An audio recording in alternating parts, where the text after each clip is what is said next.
All right, guys, Planet Zoo looks to be making April pretty interesting on us. Shantae just posted just a little bit ago.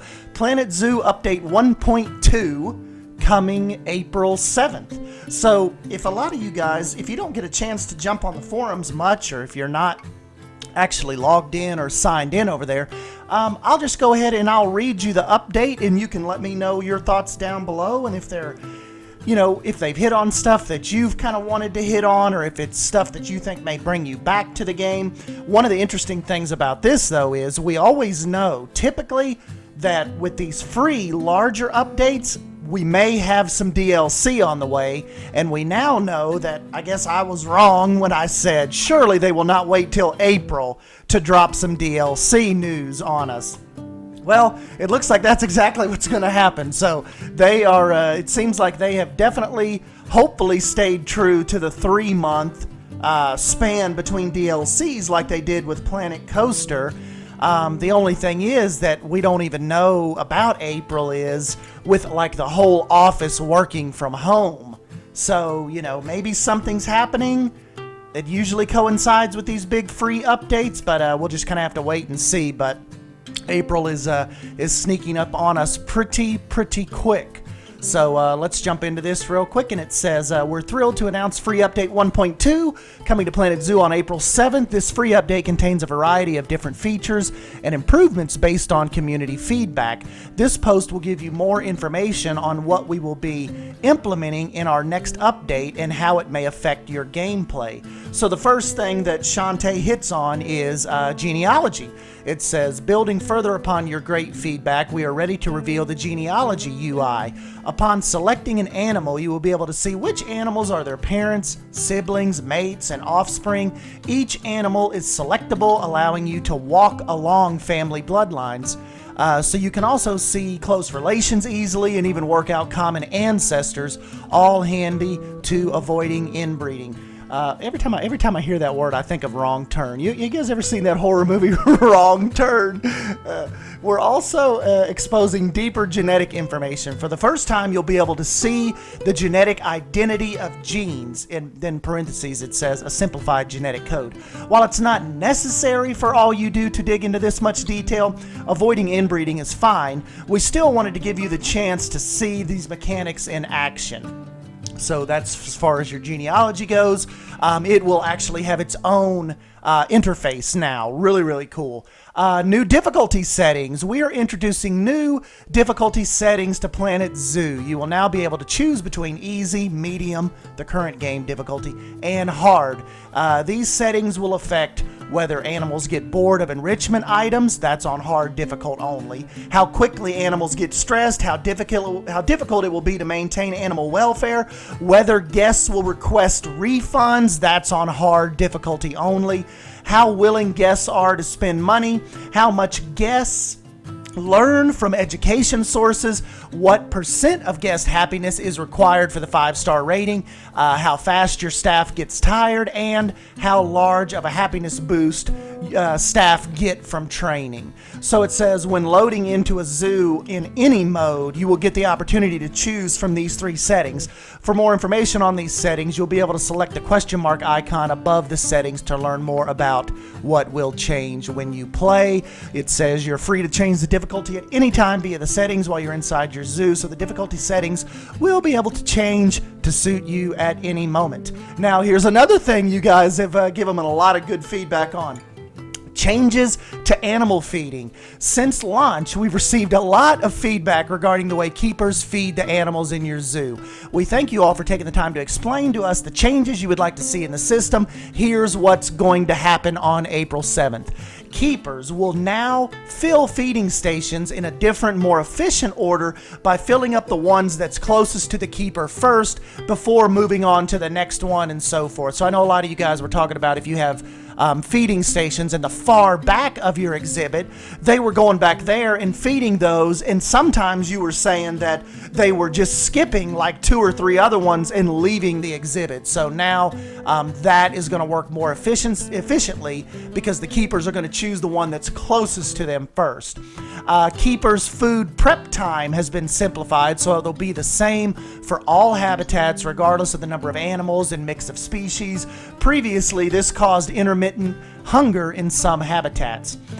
New keeper thoughts have been added so that you can identify issues in your habitats easier, and that is going to be awesome. So now we'll be able to click on your little feeder, your little keeper guys, and find out I can't reach feeding bin 4. You know, they'll be able to actually tell us now instead of you just trying to eye it out and trying to make decisions kind of, okay, maybe getting rid of stuff that you didn't even have to. So now they'll have little thought bubbles, little messages.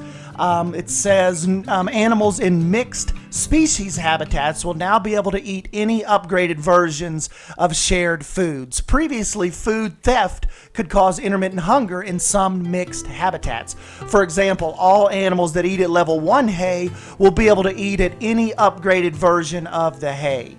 Here's another important one too. Keepers will now sprint to and from the habitat when doing a feeding and water refilling task when the task is critical. Keepers will be able to sprint when carrying their buckets now also. Juveniles will cost less to feed, and lastly, the amount is different per species and is estimated by body mass. The next one, it's a huge breakdown of guest happiness and guest information panels.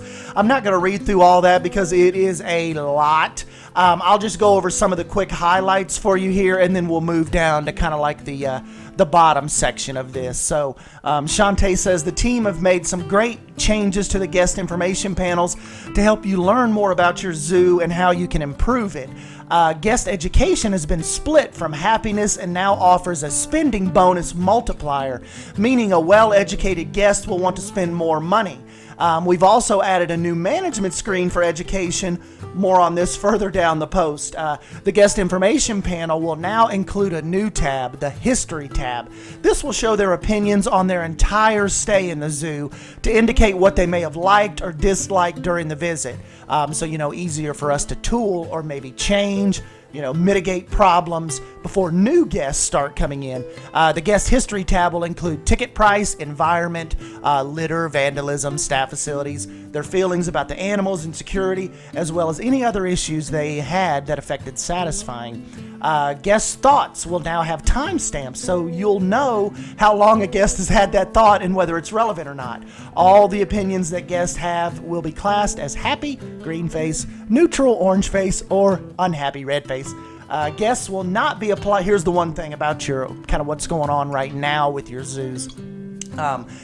Guests will not be applied retroactively. Guest history will not be applied retroactively to existing zoos and guests.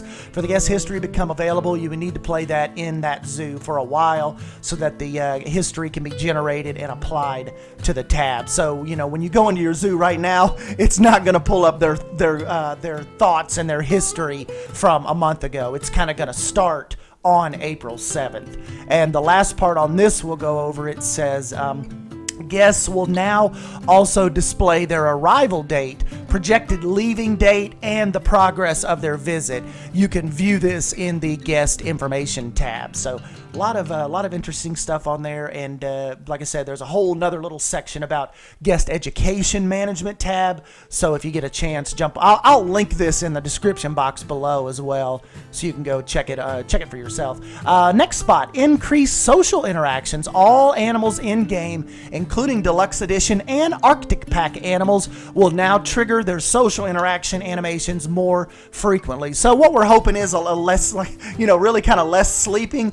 Though we know in real zoos that's just a big part of their day, but they are upping that trigger animation for the social interaction more frequently for us. Reducing the negative impact of staff buildings. A lot of you guys have been on this one.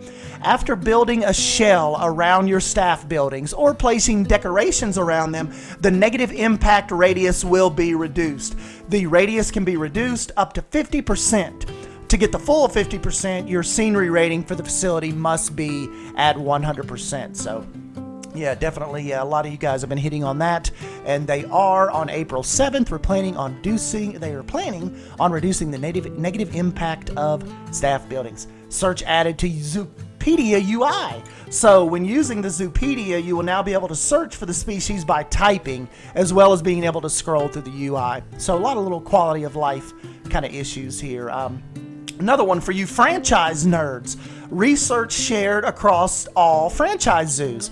Completed research will be shared across your franchise. If you load into a franchise zoo, the research data will be saved so that the highest levels of research will be carried over between all franchise zoos. It's important to note, though, that if a staff member was researching a research category where the jump in levels is less than 1, then when you load into the zoo, they will no longer be assigned to that research, and you will need to reassign them.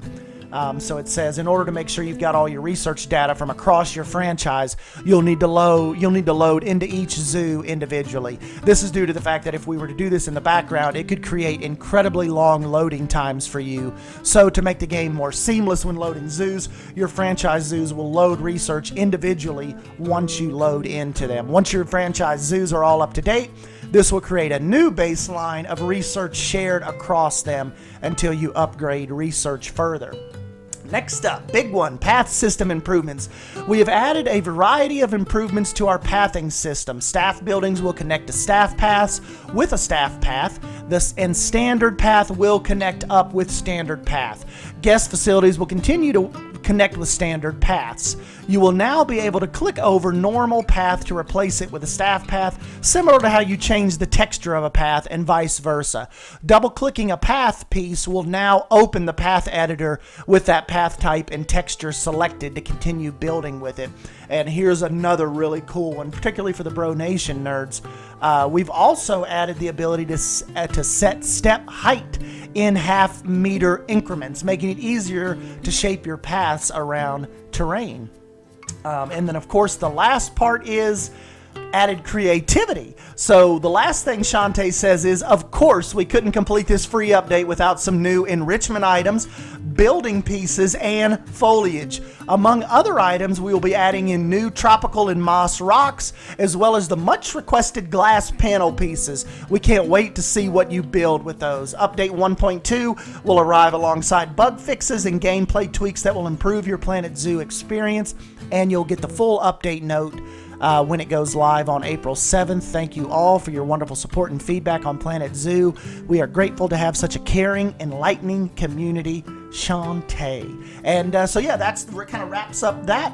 A lot of exciting things going on. I think April is going to be an exciting month for us in the Planet Zoo world. And like I said, let me know your thoughts down below. And if I had touched on some things that you were wanting to see changed, and maybe some things that you haven't noticed they've hit on yet, don't forget to keep hitting them up, because obviously they are listening and making tweaks as this game evolves. But anyways, guys, yeah, don't forget to smash that like button if you end up enjoying this Planet Zoo update video.